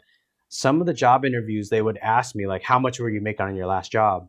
I should have just lied to them. I should have just, because I don't think that's right. They should pay what they, they should try to pay market value, or else they're going to lose their employee eventually, especially in a Yeah. skill where at that time, and I think even now, programmers are in demand. So you either pay, Uh, Sorry, I'm like no, go my ahead. thought on that. I mean, with programming, there's right. If I'm getting it correctly, there's a lot of consistent work, but there's also a lot of one-off jobs or kind of more. You do a project, right? Um, and It depends on the. There's a lot of companies that have consistent work. A lot of companies actually, surprisingly, a lot. Um, and then there's the project work. The project work is actually really interesting. if you're able to float it, the like say a programmer, a senior level programmer might get $45 an hour for at a company that has constant work, and that's a salaried job. I mean, it could be $45 an hour, it could be $40 an hour, or $50 an hour, somewhere around that for a senior. And then for a senior level, like if you're going for a project base, and if you become a consultant, sometimes, I mean, that's anywhere from 200 up to $400 an hour, because they know, like, they would only work for 6 months, so it's hard to find another contract. So there's that level of risk, and companies have to pay that premium if they want a consultant or a programmer that's just a project-based programmer. Like if you're willing to take this on, we need to almost compensate you for, sort of, because that's the market value too. Cost. It's not so it's not so much that that somehow, like, there's programmers all uniting to be against the system per se, but it's the going market rate, because there's plenty of programmers that won't accept below, like in those contract works, it could be like $200 an hour. They won't accept it. Like, so the market has a supply and demand on that, and it's somewhere within, I don't know, like 150 the lowest, up to like 400 an hour. So that is just the market value for it. Anyways, yeah. So what have you been up to? Give me the lowdown. Wait. You're in Australia. Australia. Okay. Yeah. You gotta. So yeah, I got sick of the rat race. Thank you for reminding me. I got sick of the rat race. I went to Australia for 4 months, and I kind of prior to going, I kind of screwed up all my credit. Like I took some credit cards and didn't pay it back and stuff. It was stupid. But I think the conclusion of it all. Well, I guess I'll tell the rest of the story. I spent 4 months in Vietnam, 4 months in Sydney, 6 months in Vietnam. I visited my dad in Houston for 4 months, and then I landed back in San Diego, actually in Vegas, and then San Diego with Emmett after that. But what I took from all that, once I went through all that, my appreciation for money changed, where it was more of a, I don't know, I don't know how to explain it. The how much I was willing to waste money on certain things, like if I wanted to go buy a $2,000 laptop, my whole idea of $2,000 changed, and like it started. You increase the value. It's more, am I willing to spend that, and how much do I like? I'm going to save up the 2,000 and not put it on credit card. And then also my appreciation for that 2,000 completely changed. Yeah. So going through that whole experience, messing up my credit, made me appreciate it more. I still don't really appreciate credit that much, as in the I think it's a moral economical thing. I think there's I understand it. I if someone wants to take a loan out, you got to have credit, and I understand that, but there's certain pieces of it that seems rather messed up, like whatever, like people, like the email scams and people getting screwed out of that, or identity theft, and there's pieces of it that's just kind of messed up. Even the credit card scams too. But so my appreciation for money changed, and actually it was pretty amazing. Right after that, me and Emmett tried to start a business, Cafe Hoppa. That didn't work out, and then I went back into programming, and I started kind of moving my magic, playing the game of the system, and my salary, like, boom, boom, boom, like, went up, and I was getting paid like what I wanted to get paid, and I started just saving money like crazy. Like I bought my cars cash, both my cars cash. I saved up. I have a bunch of savings, and then I started dumping money in 401k and a cryptocurrency. At one point, I was doing, I think, something around 3,000 or 3,500 a month. Like I was spending 1,800 in 401k and 1,500 in crypto every month. Like it was like, because my appreciation for money was different. So I wasn't going out and being lavish. And I actually still did splurge. I went to like steak houses every like, once every month or two. Went to a really nice steakhouse, or I would buy like a gaming machine once in a while. So I was still living it decent, but my appreciation and what I was willing to spend on the some of the things that I really cut out on is like like Amazon Prime. I don't have Amazon Prime. I don't do Netflix. I don't have a TV package like cable TV. So it's all I just watch. I just have decent internet and then just watch YouTube. Yeah. So like I try to really cut the monthly cost. Like when people tell me like, oh, go get a subscription on Spotify or Pandora or pay for this, pay for that. I'm like, my way of life is so different. So see, I'm like the opposite. Okay. So I started out just like complete cheapskate on like life. Like I do not pay for subscriptions. I don't like iTunes, like nothing. Like I want zero costs in my life. And, and I just spent my money, like hanging out with friends and like going out to restaurants and such and going to concerts. And then over the years, but so first I spent all my money on that, it's because I was a waiter. So all of your tips every single night, like that's kind of that lifestyle. Like yeah, make $150 and then you go hang out with everybody afterwards and you put like $30 in your little savings box and like, do that every night is not a good way of saving money. Well, were you? If you're putting $30 away, that's probably better than most people, maybe. I mean, throw in a car payment and rent, and you're barely. I see what you're saying. Yes, okay, understood. Yeah.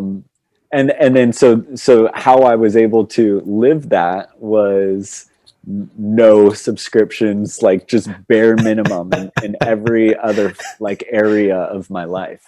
That's awesome. And now, I've kind of, changed pretty much my whole life. And I make less money than I did as a waiter, but everything that I buy is nicer.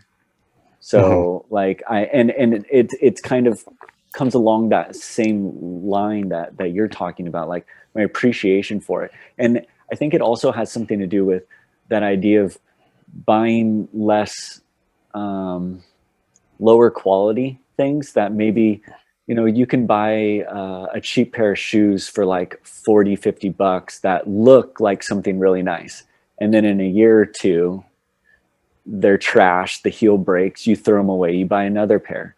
And I don't think that that's really like from a world standpoint, how, I don't know, that's kind of like one stand that I'm kind of starting to take as I'm getting older. And like, I don't think that's a way of spending and living that I want. So it's something that I've changed. So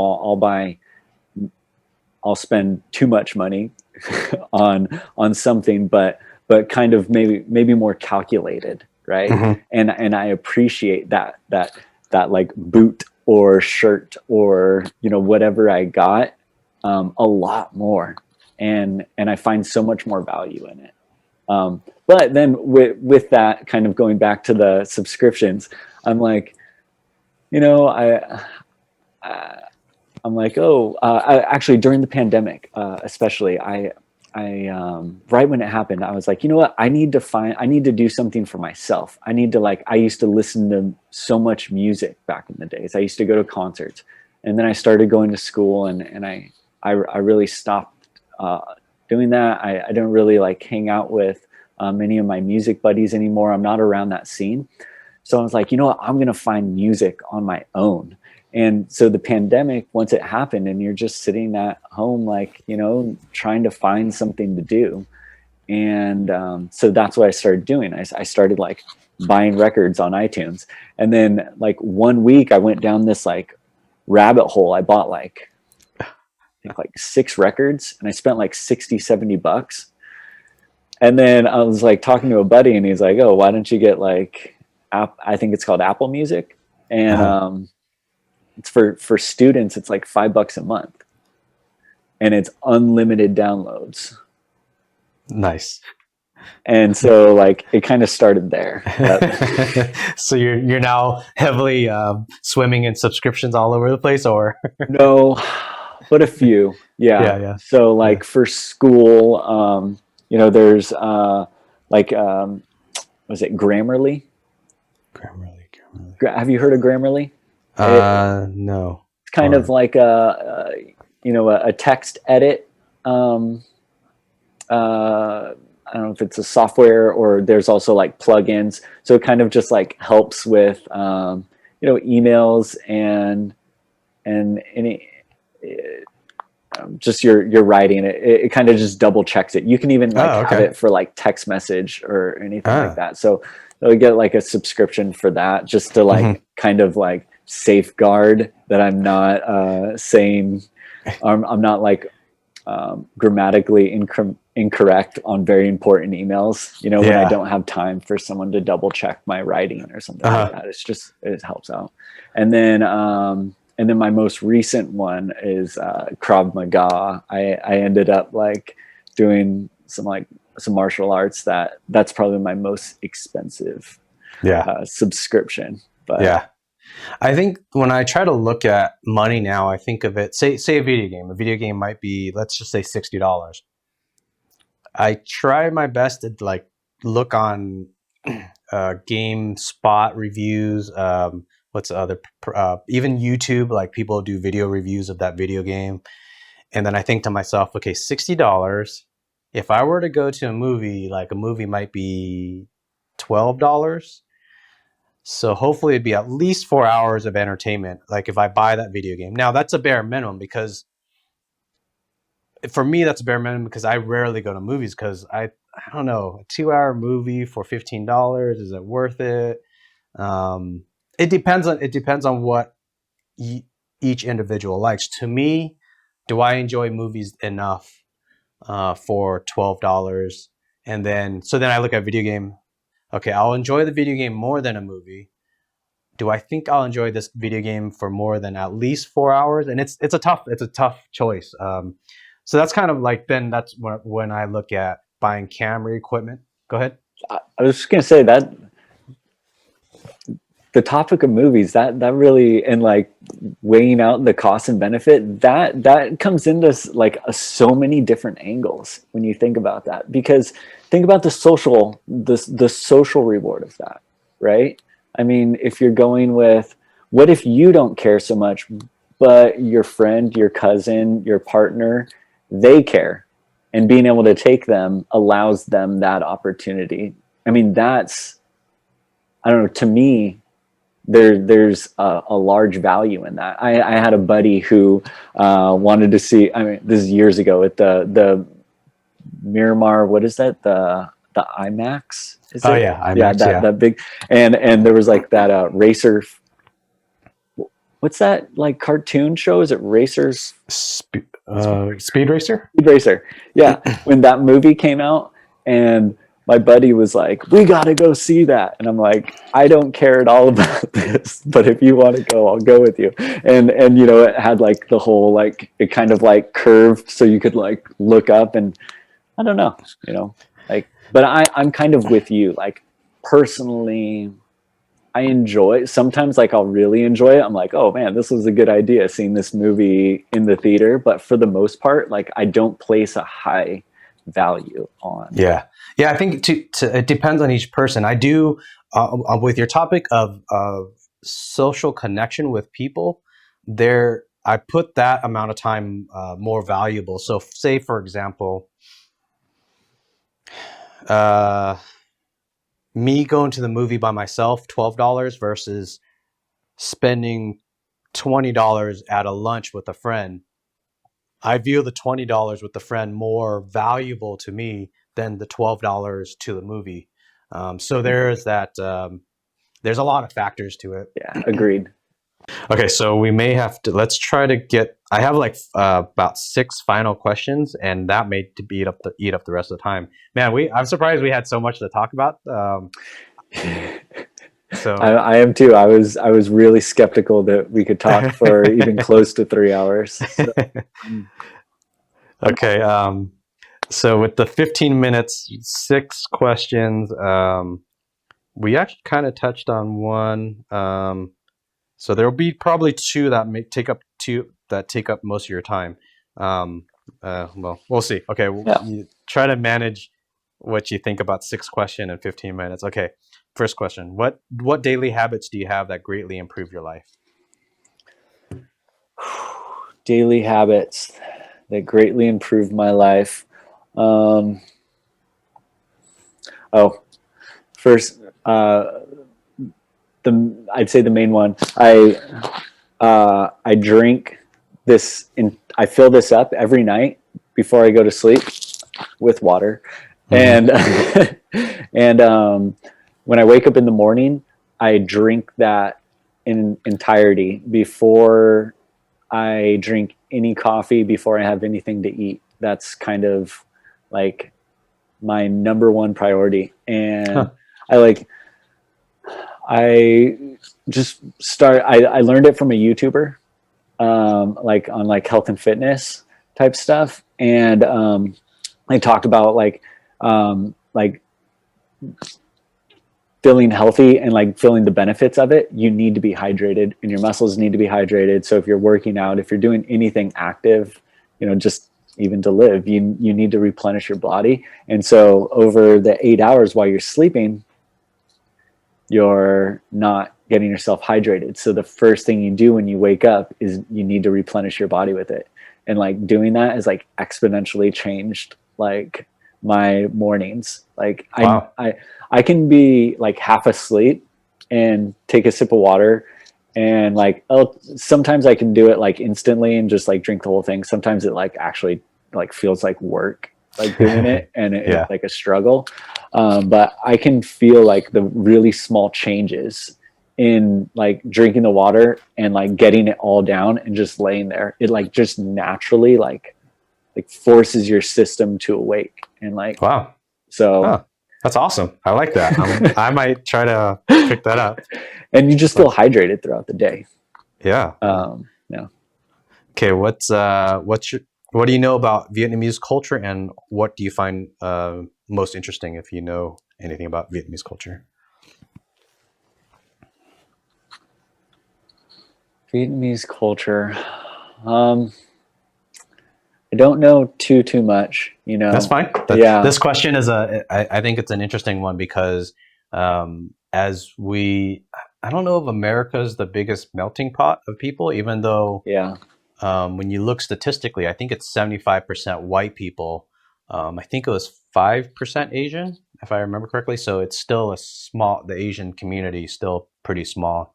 Um, But I mean, it's interesting because I grew up having a lot of friends that were Vietnamese, um, but like culturally, like kind of defining it. Um, it's kind of, I mean, it's been a really long time also. But kind of the, might be a little superficial, but the kind of the camaraderie of the like community, the family aspect of like staying together. mhm. I know that is a very common like individualistic Americans versus kind of like a more community focused Eastern cultures, but in this instance, it really is the case. Like I remember, going over to friends' houses and like the whole family's like hanging out, and you're like calling your brothers and sisters like constantly. You're talking with your parents constantly, and it was just kind of, I wasn't, I don't know, I wasn't brought up like used to that, Yeah. Yep. and Yeah, that's a good one. That's a really good one because the I being Vietnamese but born and raised in America, I definitely see that in other families.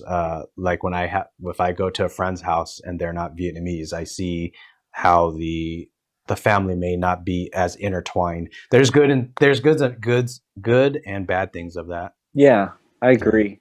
I totally agree because it complicates, having your family so close to you all the time. Like, Yeah.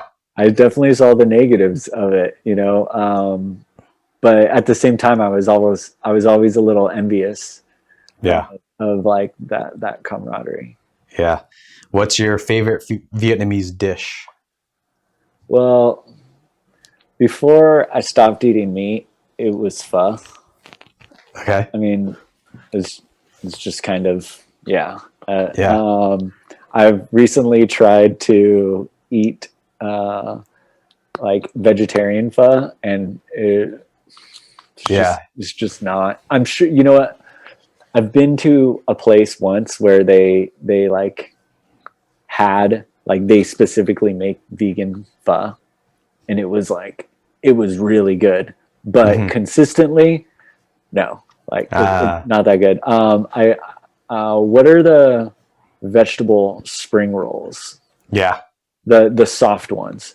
I do like chagao, the fried ones, but traditionally they have like pork and shrimp in them, so I don't Yeah. eat them really. But yeah, I think some of those vegetarian spring rolls they could do with tofu, yeah, and then there's a like a vermicelli dish where you could have it tofu, so it's vermicelli uh, rice noodles, and then underneath is veggies underneath like lettuce, bean carrots. sprouts, Yeah, yeah, carrots and whatnot. The noodles on top, and then fried tofu, and they even try to make a a vegetarian fish sauce. It's it's okay. So it that's sounds like you've dabbled in this realm. Have you? um no, I had well, okay, I had two friends that are one that just likes to try vegetarian dishes. She if it was sh I would say her diet is probably about 10% meat. So she eats a Yeah. lot of vegetarian things. And then I had another friend that was actually, I don't remember. I don't think she went vegan either. I think she must have been on the 90% vegetarian and 10% meat, I think. But she really her eyes would light up when there were vegetarian options. So she really enjoyed vegetarian stuff. So I would try to with her. I was working with her, so Monday through Friday, if I invited her out to lunch, I would make sure to try to pick a place that had good vegan dishes. Yeah. Surprisingly, like most places, you can find something that Yeah, works quite well. And yeah, I've been yeah. Actually, less of a burden. you know what? Actually, that I found interesting. I didn't know until my last trip to Vietnam about 2 years ago. My most recent trip to Vietnam, that is. Um, the Buddhist religion over there has a lot of vegan. Yes. So I was really surprised on how many vegan restaurants in Vietnam there was. I I didn't know because I always looked for like pho and the meat dishes. But Hmm. once my wife, who's Buddhist, once she showed me how many vegan places there were, I started seeing them all over the place. Like, holy crap, there's a lot. I heard, okay, so I don't know much about this. I have a colleague actually who recently, like a few weeks ago, just told me about this. And I like asked, I was like, oh, are you vegan or like your family? And she said, she mentioned it's something with the culture where, what is it? Like, there's like a specific time of the year or time of the month where they only eat vegan Yeah, dishes. I actually don't know too. I think it's specific times in the year and specific events. If you had someone that passed away, if you had I don't know what other I've heard on the passing away of family members, then they'll go a vegan week for it. Um, and then I don't know what the events are. I think it seems to be around four. I'm gonna guess. I don't know. Around 4 times a year, it seems like, where they go vegan. So the vegan, it might be for a full week, 4 times a year, and I don't know what events that is, but that's what it. Yeah. So I'll see them go vegan for an entire week. Yeah. All right, next question. 6 minutes. I talked a lot. That was my fault. What do you know and think of cryptocurrency? I really don't know much of anything about cryptocurrency. I know it fluctuates a lot and it's volatile, and yeah, it's really awesome and you can make a bunch of money, but you're playing with fire. Yeah. Other than that, I really don't know much about it. I had a buddy who got into it before it was really big, and I had asked him like, "Hey, get me in there with you," and he didn't. Ah. I'm a little salty about it. But Well, why would he not? I mean, because if he got you in, if he puts in $20 and then say he put in $200 and he say, "Hey, do you want in? You want to put in $200 too?" But for him to get you in would like virtually cost nothing as long as you put in the 200. I think he didn't want to be responsible for any of my losses or something. But okay, I don't know. Yeah. But earlier that conversation that I had about blockchain, there are a lot of ties to cryptocurrency. So I hope cryptocurrency goes those routes that I mentioned earlier about consensus of truth, and then maybe a city, or even if it impacts humans in a better way, getting consensus truth, whether it be money, whether it be financial things, you could tie it all into that. I actually just read during our break that our internet break. Tesla is saying they're going to start accepting. Yeah, but they're going to accept, and they bought 1.5 billion in Bitcoin, I think, too. Okay. Yeah, so that's hopefully more companies start taking on cryptocurrency, because I think it's the future, and I think it's beneficial to everyone. It's not even just I'm more of I'm about all people doing well, and I see cryptocurrency having that possibility. Yes, it does benefit some of the early people a little bit more, but the benefits that we get out of this is far surpasses than just only money. It's an interesting idea. I haven't thought about it. I always kind of thought of it more as like a stock market. Yeah, no, but it does have that almost like bank holding money value currency. Yeah. When it's broken down to, when you think about this is a decentralized consensus mechanism, that's where you could start doing the philosophy and the psychology of it all. Interesting. And it's built in from the ground up. So it has all that in there. All right. 3 minutes, 2 questions. What is the biggest problem nationally and or globally and what should humans do to fix it? Oh, man. That's such a big question, and you got 3 minutes. 2 minutes. Okay. You got 2 minutes sort of on that one. Oh, man. Systemic racism. I mean, that's it. Yeah. A magic wand. What would you? How could humans fix it if you had a magic wand? Police reform, decriminalizing, changing a lot of laws, not keeping people in cages. I mean, there's mass incarceration, which is eerily close to Jim Crow and slavery when you kind of compare the two. Isolation, people, I mean, these things are horrible atrocities to humankind.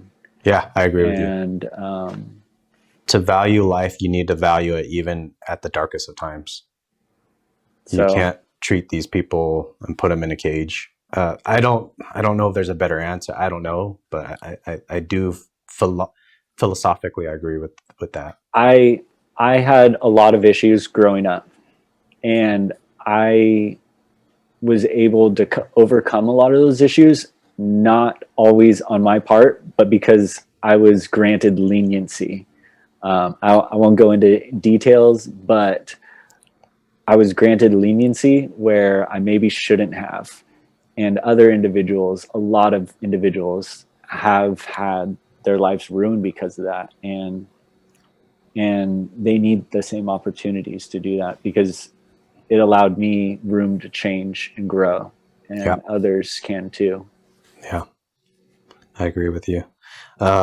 Actually, I forgot. There's actually 2 questions more, but 2 questions, 1 minute.